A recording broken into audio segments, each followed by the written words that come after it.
acting as if they were in a Roman arena.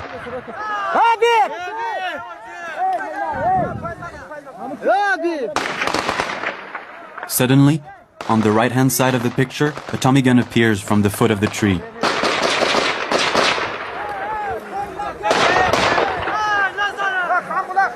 I almost have to pinch myself to make sure that I'm not in a movie.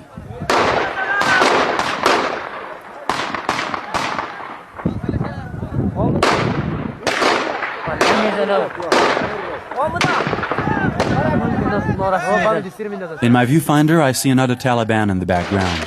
He's shooting relentlessly on the Alliance soldiers until he also gets himself caught in the line of fire.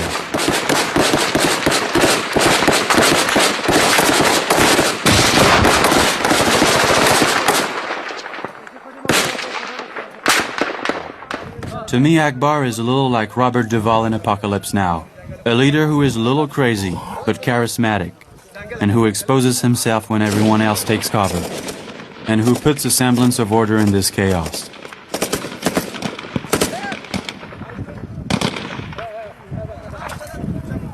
When Akbar arrives, the atmosphere changes. He commands his man, and the battle then takes another turn.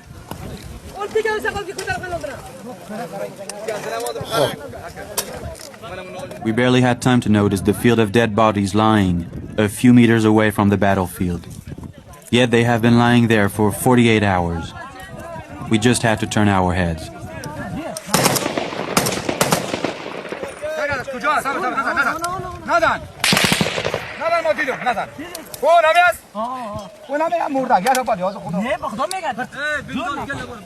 Is it over or not? It's hard to tell. With the Afghans, we never really know if there's danger or not. This time, it's Dodge that runs downhill first.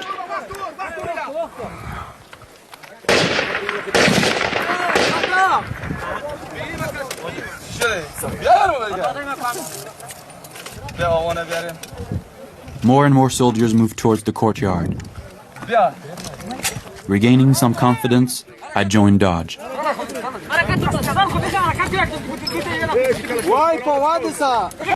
The fighters came down to finish their job and stopped in front of the dead Taliban bodies.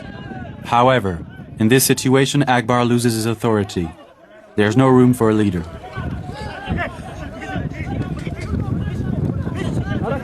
The battle isn't even over yet, and the soldiers are already looting. Each man for himself. Apparently, during wartime, this is how it goes.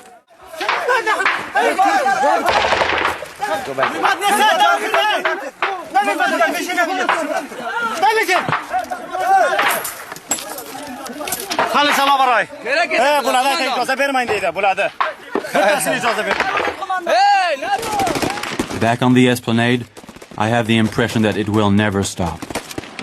And I'm not the only one. The conclusion that Afghans are truly barbaric, when in fact it's the contrary. This man carefully covered this body before laying his gun on it. This is what I want to remember. It's close.